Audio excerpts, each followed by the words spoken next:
A Roman soldier stands on Hadrian's Wall in the year 122 AD, staring into the endless forests of northern Britannia. Behind him lies the power of Rome. Ahead of him lies the unknown.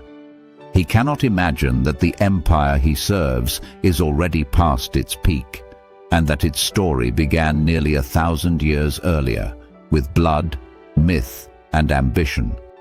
Rome's legendary founding takes place in 753 BC, when Romulus kills his twin brother Remus and becomes the city's first king.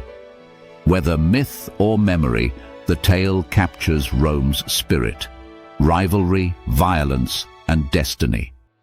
In its early centuries, Rome is just a small settlement along the Tiber River.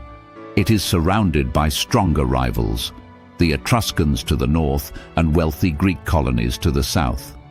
But Rome possesses a powerful advantage.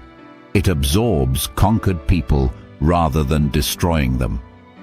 Outsiders can become citizens. Citizens can become Romans. By the 4th century BC, Rome has unified much of the Italian peninsula. Its armies are disciplined, relentless, and increasingly ambitious. That ambition brings Rome into conflict with Carthage, a wealthy maritime power dominating the Western Mediterranean.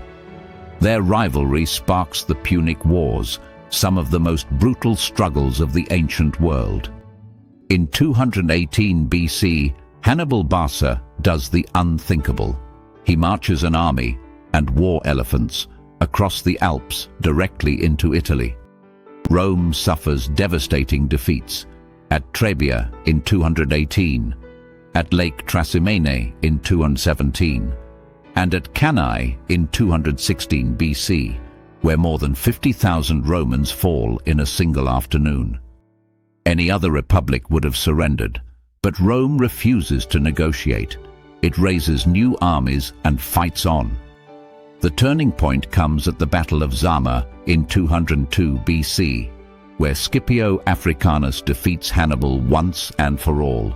Carthage loses the war and its influence.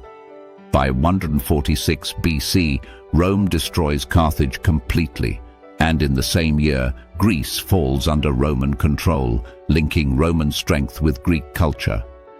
Wealth, slaves, and new ideas pour into Rome. But so do corruption, inequality, and political violence. In the 1st century BC, Rome descends into chaos. Generals grow more powerful than the Senate, and political violence becomes normal. The rivalry between Marius and Sulla leaves the Republic scarred. Then comes the first triumvirate, Caesar, Pompey, and Crassus, an uneasy alliance built on ambition. When Julius Caesar crosses the Rubicon in 49 BC, he plunges the Republic into open civil war. His victory makes him dictator for life. But that power proves fatal. Caesar is assassinated on the Ides of March, 44 BC, by senators who believe they are saving the Republic. Instead, they doom it. Rome collapses into another civil war, this time between Mark Antony and Octavian. Their final showdown arrives at the Battle of Actium in 31 BC, where Octavian's forces destroy Antony and Cleopatra's fleet. The Republic is finished. In 27 BC, Octavian becomes Augustus, the first emperor of Rome. Under Augustus, Rome enters the Pax Romana, the Roman peace, nearly 200 years of stability. Roads stretch from Spain to Syria. Aqueducts feed vast cities. Trade flourishes across 3 continents. But beneath the prosperity, cracks spread. Rome becomes wealthy, but increasingly corrupt and dependent on slave labor. Some emperors rule with wisdom and strength. Others drag the empire into chaos. Caligula's short reign, from 37 to 41 AD, becomes infamous for cruelty and madness. Nero, ruling from 54 to 68 AD, faces rebellions and suspicion. Many blame him for the Great Fire of Rome, a disaster that reshapes the city forever. After Nero's death, Rome endures the year of the four emperors in 69 AD. Civil war once again threatens to tear the empire apart. Stability returns under Vespasian and the Flavian dynasty. Later, under Emperor Trajan, Rome reaches its greatest territorial height in 117 AD. But the empire has grown too large. Managing borders from Scotland to the Persian Gulf becomes nearly impossible. In the 3rd century AD, disaster strikes. Beginning in 235 AD, Rome enters the crisis of the 3rd century. 50 years of invasions, plagues, hyperinflation, and rapid-fire emperors. More than 20 emperors rise and fall during this period, many assassinated by their own soldiers. Rome comes close to destruction. Hope returns when Diocletian seizes power in 284 AD. He reforms the government, strengthens the army, and makes a radical decision. He divides the empire into two halves, the Western Roman Empire and the Eastern Roman Empire. This decision saves Rome temporarily, but it plants the seeds of a permanent split. A generation later, Constantine the Great rises to power. Before the Battle of the Milvian Bridge in 312 AD, he claims to see a vision of the Christian cross in the sky. His victory leads him to legalize Christianity and reshape Rome's religious identity forever. In 330 AD, Constantine moves the capital eastward to a magnificent new city, Constantinople. The balance of power shifts. The East grows wealthy and stable. The West slowly decays. Meanwhile, danger outside Rome intensifies. The Huns sweep across Europe, driving other tribes into Roman territory. Desperate for safety, the Visigoths cross the Danube in 376 AD, but Roman mistreatment sparks open rebellion. In 378 AD, the Visigoths annihilate a Roman army at the Battle of Adrianople, killing Emperor Valens.